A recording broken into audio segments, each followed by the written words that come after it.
and welcome to this episode of Libby's Low Carb Lounge. And if you watched last week's episode, you will recall that we were discussing ways that you can make delicious low carb Mexican food at home. Well, if you're wanting to celebrate Cinco de Mayo, or if you just want some great Mexican food any time of the year, and you want to go to a restaurant, well, how in the world do you choose something that is low carb? Well, we're going to learn how in this episode. So, what should you choose?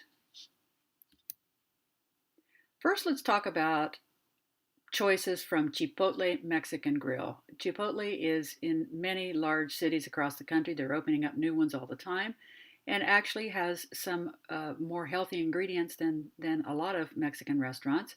And so let's look at how we can choose an item from Chipotle, and you can take that same knowledge and apply it to any Mexican restaurant. So let's take a look at some ideas.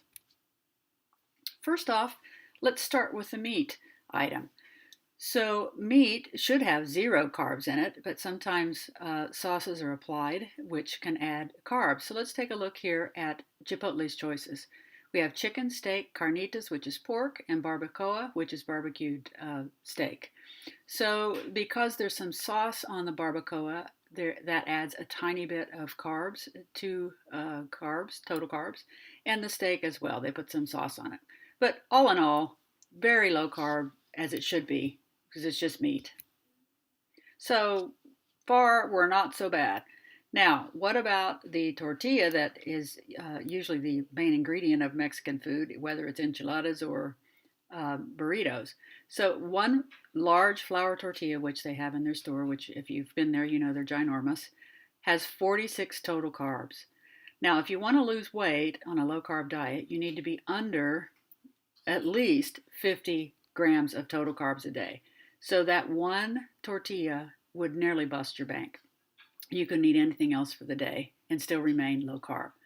So I don't think it's worth it. Do you? Let's move on. How about taco shells? Here's 3 crispy corn tortillas, 30 total carbs. The soft corn tortillas, 45. And 3 soft flour tortillas, little small ones, 39 total carbs. Again, not worth it. So what if you just want to have a bowl and put some rice at the base? How many carbs does that have in it? What are you looking at? So white rice, 34 grams of total carbs. Brown rice, 32. Black beans, 22, a little better. And look at the amount of carbs in the net carbs in black beans when you account for the fiber.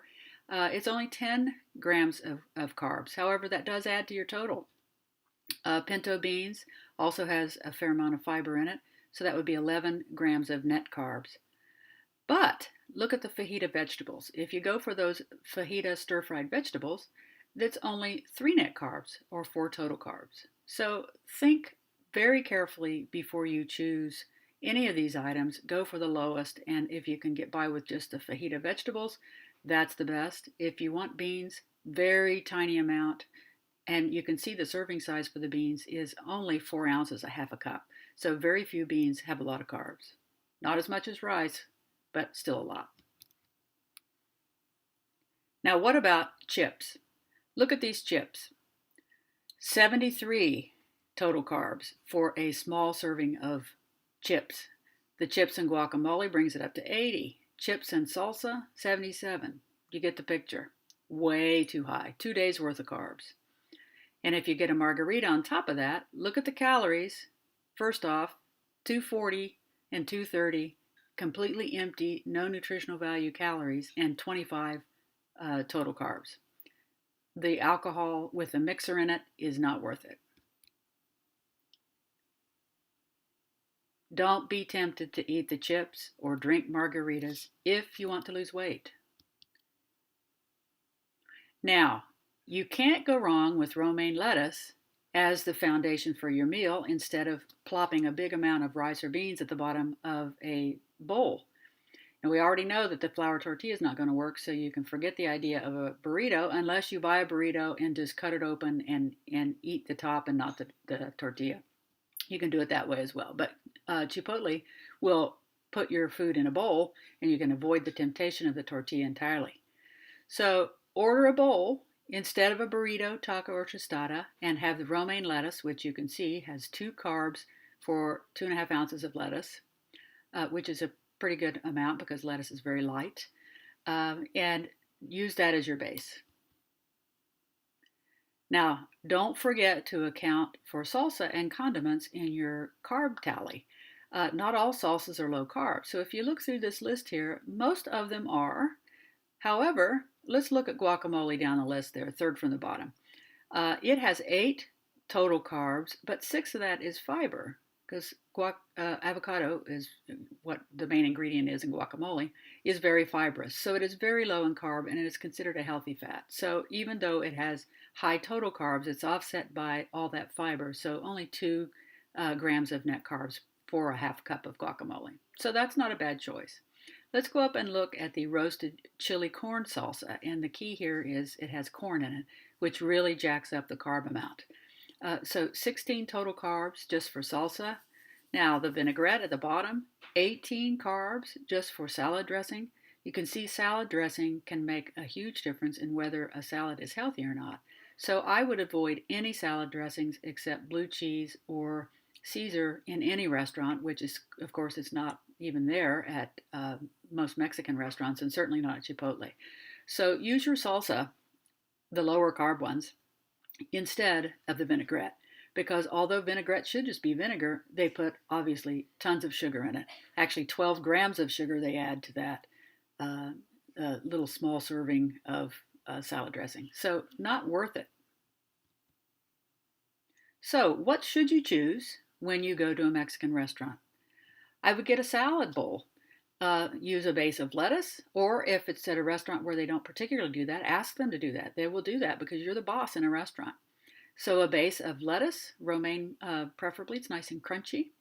Your meat, then grilled veggies, guacamole, cheese, sour cream, if you like any of those. They're all very low carb. If you choose to have any beans, ask them to put a very, very light amount, 1 or 2 tablespoons only, sprinkled throughout that, and you'll get the taste of beans without all those carbs. And for your salsas, no corn or sugary salad dressings. So lessons learned. Now you can feel confident choosing low-carb food in nearly any Mexican restaurant if you simply follow these tips that we talked about today.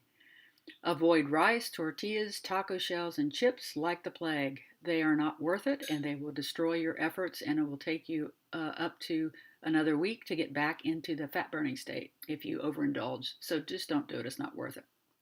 If you eat any beans, have a tiny amount. Again, try 1 or 2 tablespoons scattered throughout the dish, then you can get the taste of them without the carbs. Avoid margaritas, mostly because of the mixers. And secondarily, because if you are intoxicated, you're not going to care what you eat. And it'll be, hey, bring on the chips. So avoid alcohol if you can.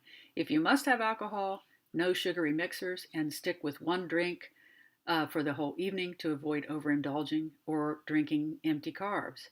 If you drink tequila, which is a main alcohol ingredient in margaritas, drink it with soda water and put a lime in it, and you have your own low-carb version of a margarita. But again, just have 1 so you don't get intoxicated. All right, folks, we'll see you next time on Libby's Low Carb Lounge. And now you have all the tools you need to go into any Mexican or even Latin American restaurant for that matter and order appropriately and still stay on your diet and enjoy the company of your friends. We'll see you next time.